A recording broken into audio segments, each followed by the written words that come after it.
નમસ્કાર મિત્રો કુંવરજી બાવળિયા પર શું લટકતી તલવાર છે? શું ભારતીય જનતા પાર્ટીના નેતાઓને જ તેની રાહ છે અને ખુશ પણ છે? જો આ લટકતી તલવાર પડી અને કુંવરજી બાવળિયાની ગાદી ગઈ તો પછી શું કેટલાય લોકોનું સમીકરણ ભારતીય જનતા પાર્ટીમાં સેટ થઈ શકે છે? આ તમામ બાબતે વાત કરીશું આજના વિડીયોમાં. કુંવરજીભાઈ બાવળિયા, કોળી સમાજ, તેનું વર્ચસ્વ અને ત્યારબાદ છેલ્લા થોડા મહિનાઓથી, છેલ્લા થોડા સમયથી એક પછી એક વિવાદ.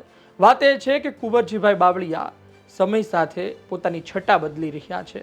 વાત એ છે કે સમય સાથે તેના પર સવાલ પણ થઈ રહ્યા છે અને આજની તારીખે પણ તે કેટલા મજબૂત છે, તેના સંબંધો કેટલા ભાજપમાં મજબૂત છે, એ આવનાર સમયમાં ખબર પડી જશે. તેની રાહ ભારતીય જનતા પાર્ટીમાં રહેલા તેના દુશ્મનોને છે કે એક વખત નિર્ણય સામે આવે અને આ નિર્ણય કુંવરજી બાવળિયાની વિરુદ્ધમાં હોય તો જલસો પડી જાય, આપણું પણ સમીકરણ સેટ થઈ જાય અને તેમની પારી, તેમનું રાજકારણ પણ ધીરે ધીરે ખતમ થવા તરફ જાય.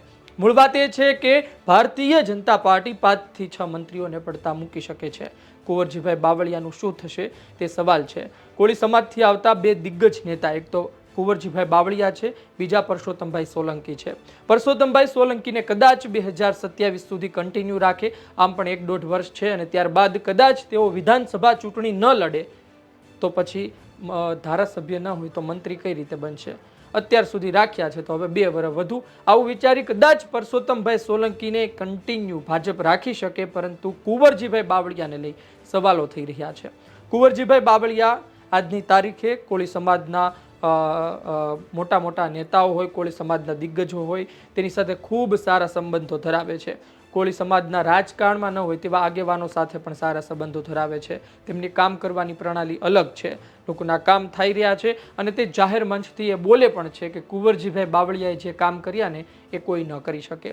આ કોન્ફિડન્સ, આ વિશ્વાસ આમનમ ન હોય. પણ વાત એ છે કે તમે 1000 કામ કર્યા પરંતુ એક કામ જો તમારી વિરુદ્ધમાં હોય, તમે તેમાં કાચા પડ્યા હોય તો પછી તમારી સામે મોટી મુશ્કેલી આવી શકે. વિછિયામાં ઘનશ્યામ રાજપરાની જે હત્યા થઈ અને ત્યારબાદ કોળી સમાજમાં ઉકળતો ચરુ સામે આવ્યો, લોકો રસ્તા પર આવ્યા, પથ્થરમારો થયો, 90 થી વધુ લોકોને જેલમાં નાખી દેવામાં આવ્યા. આજે પણ એ કેસ એ લોકો માટે મુશ્કેલી છે. આ વચ્ચે એ મુદ્દો બની શકે છે અને વચ્ચે જે એ વિછિયાકાંડ તો ખરી જ, પરંતુ ત્યારબાદ બ્રિજરાજ સોલંકી નામના યુવાને, આમ આદમી પાર્ટીના નેતાએ જે તેની સામે મોરચો માંડ્યો, એ પણ ઘણું કહી જાય છે. વાત એ નથી કે બ્રિજરાજ સોલંકીએ શું કીધું, વાત એ નથી કે વિછિયાકાંડમાં શું થયું, વાત મહત્વની એ છે કે કુંવરજીભાઈ બાવળિયાએ તેને જવાબ શું આપ્યો.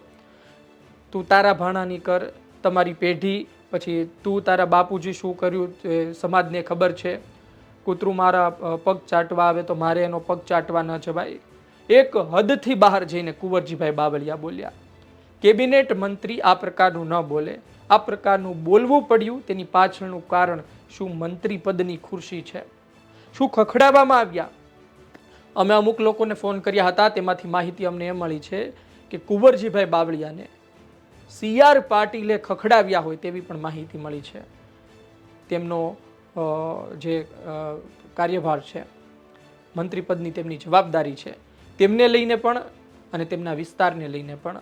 શું કરી રહ્યા છો? હજુ પણ સમય છે, કામ કરો. તમારો નેગેટિવ રિપોર્ટ હું ઉપર મોકલીશ. આ સુધીની માહિતી અમને મળી છે. વાત એ છે કે કુંવરજીભાઈ બાવળિયા જળમંત્રી છે. તળાવો ઊંડા કરવાને લઈને પણ સવાલો સામે આવ્યા હતા કે પૂરું કામ થયું છે કે નહીં, કે તેમાં પણ ભ્રષ્ટાચાર થયો છે. ભૂતકાળમાં નલ સે જલ યોજનાને લઈને મોટા ભ્રષ્ટાચારના સમાચાર પણ સામે આવી ચૂક્યા છે. સૌની યોજનાનું પાણી ગુજરાતના અલગ અલગ વિસ્તારમાં પહોંચતું હશે, પણ આજની તારીખે વિછિયામાં લોકો પાણી માટે તડપે, પાણી માટે મુશ્કેલી અનુભવે. જે પ્રકારે પાણી જોઈએ એ પ્રકારે આજની તારીખે પણ નથી મળતું. એમના જ મત વિસ્તારમાં, આમ કોળી નેતા કહેવાય પરંતુ એમના જ મત વિસ્તારમાં જસદણ વિધાનસભામાં કોળી સમાજ સૌથી વધુ જે તાલુકામાં રહે, જે વિસ્તારમાં રહે, એ વિછિયામાં આજની તારીખે પાણીના પ્રશ્ન છે. સવાલ એ છે કે આ પ્રકારની પરિસ્થિતિ વચ્ચે કુંવરજીભાઈ બાવળિયાની ગાદી જઈ શકે છે.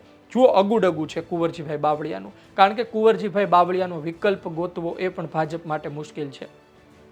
કુંવરજીભાઈ બાવળિયા કોંગ્રેસમાંથી ભાજપમાં આવ્યા, તો કોંગ્રેસમાંથી ભાજપમાં આવ્યા અને કદાચ એને ભાજપના કારણે જ લોકો મત આપતા હોત તો એ ભાજપમાં, કોંગ્રેસના કારણે જ લોકો તેને મત આપતા હોત, માફ કરશો, તો પછી એ ભાજપમાં આવીને હારી ગયા હોત. એ ભાજપમાં આવ્યા, આમ છતાં પણ જીત્યા, 22માં પણ જીત્યા, એની પહેલા પેટા ચૂંટણી પણ જીત્યા હતા. એ સાબિત કરે છે કે એનામાં દમ તો છે, અને દમ છે તો પછી મંત્રી પદની ખુરશી બચાવી શકશે. કારણ કે ભાજપમાં આવ્યા ત્યારબાદ તેઓ મંત્રી બન્યા, પાછા મંત્રી બન્યા, અને હવે એ જાળવી રાખશે. જો 2027 સુધીનો સમય છે, 2-2.5 વર્ષનો સમય છે, ભાજપ કદાચ તેમને નીચે ઉતારી નવો પ્રયોગ કરી શકે, કોઈ નવા નેતાને રજૂ કરી શકે, પરંતુ ભારતીય જનતા પાર્ટીને તેનો ડર પણ હોઈ શકે. જોઈએ આવનાર સમયમાં શું થાય છે. કુંવરજીભાઈ બાવળિયા પર લટકતી તલવાર છે, અગુડગુ છે, ગાદી જઈ પણ શકે છે અને ગાદી રહી પણ શકે છે. વાત એ છે કે વિરોધ થોડો વધારે છે, અને અમુક લોકો સાથે અમે વાત કરી, તેમનું પણ કહેવું છે કે કુંવરજીભાઈ બાવળિયા હવે એટલા મજબૂત નથી રહ્યા, અને એમના સમાજના જ કેટલાય મોટા નેતાઓએ તેમને ખતમ કરી દીધા છે. આવનાર સમયમાં તેની પરીક્ષા થઈ જશે. તેઓ બોલે છે એમાં દમ છે કે નહીં, અને કુંવરજીભાઈ બાવળિયા હજુ પણ મજબૂત છે કે નહીં, એ તાકાત આજની તારીખે પણ તેમાં છે કે નહીં.